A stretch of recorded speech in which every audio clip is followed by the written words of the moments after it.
वृंदावन की शांत सुबह जहां गायें चर रही हैं, पक्षी चहचहा रहे हैं और यमुना नदी सूरज की रोशनी में चमक रही है। कैमरा यशोदा के साधारण मगर सुंदर घर की ओर जाता है, जहां मिट्टी की दीवारें गोबर से सजी हैं और आंगन में तुलसी का पौधा है। पृष्ठभूमि में बांसुरी की मधुर धुन बज रही है, जो कृष्ण की डिवाइन उपस्थिति को दर्शाती है। वृंदावन की पवित्र धरती पर, जहां प्रेम यमुना की तरह बहता है, रहती थीं यशोदा माँ। उनके दिन अपने लाडले कान्हा की शरारतों से भरे थे, जिनकी मासूम मुस्कान में सृष्टि का जादू छिपा था। यशोदा आंगन में मक्खन मथ रही हैं, उनकी चूड़ियां खनक रही हैं। नन्हा कृष्ण अपने मोर पंख मुकुट के साथ ठुमकता हुआ उनके पास आता है। उसकी पायल छनछनाती है और वह यशोदा की साड़ी खींचता है। उसकी बड़ी बड़ी आंखें जिज्ञासा से चमक रही हैं। कृष्ण यशोदा की गोद में चढ़ता है। उसके छोटे छोटे हाथ मक्खन से सने हैं।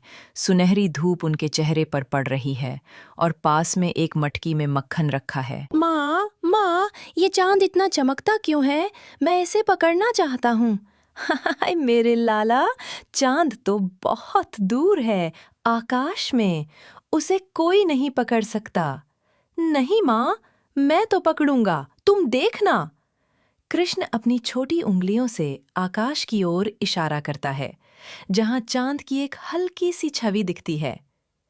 यशोदा उसकी बात सुनकर मुस्कुराती हैं और उसे गले लगाती हैं। लेकिन कृष्ण की आंखों में एक शरारती चमक है, जो उसकी माया का संकेत देती है।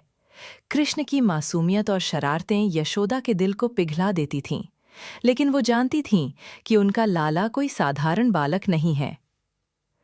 सूरज ढल रहा है और आकाश में चांद अब स्पष्ट दिखाई दे रहा है। यशोदा और कृष्ण आंगन में बैठे हैं।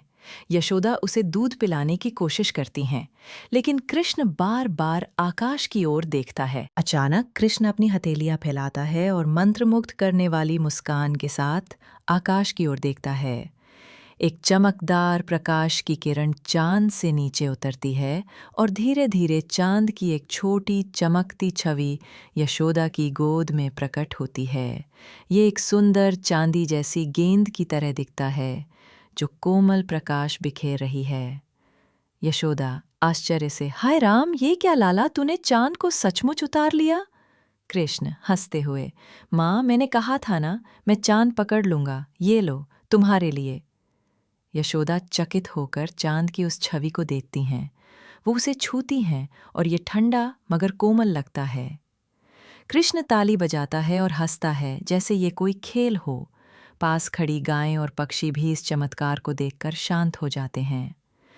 कृष्ण की माया असीम थी। वो न केवल यशोदा की गोद में चांद उतार सकता था, बल्कि अपने प्रेम से पूरी सृष्टि को बांध लेता था।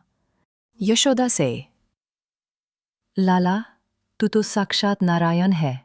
मेरा मन कहता है तू कुछ भी कर सकता है। कृष्ण, माँ, मैं तो बस तेरा लाला हूँ। ये चांद तुझको खुश करने के लिए लाया। यशोदा की आंखों में प्रेम और श्रद्धा के आंसू छलक आते हैं। वह कृष्ण को गले लगाती हैं और वह उसकी गोद में हंसते खेलते हुए सो जाता है। चांद की छवि धीरे धीरे गायब हो जाती है और असली चांद आकाश में फिर से चमकने लगता है। यशोदा के लिए कृष्ण सिर्फ उनका बेटा था, मगर उसकी हर शरारत में परमात्मा की झलक दिखती थी। यह प्रेम ही था जो यशोदा और कृष्ण को एक दूसरे से जोड़े रखता था।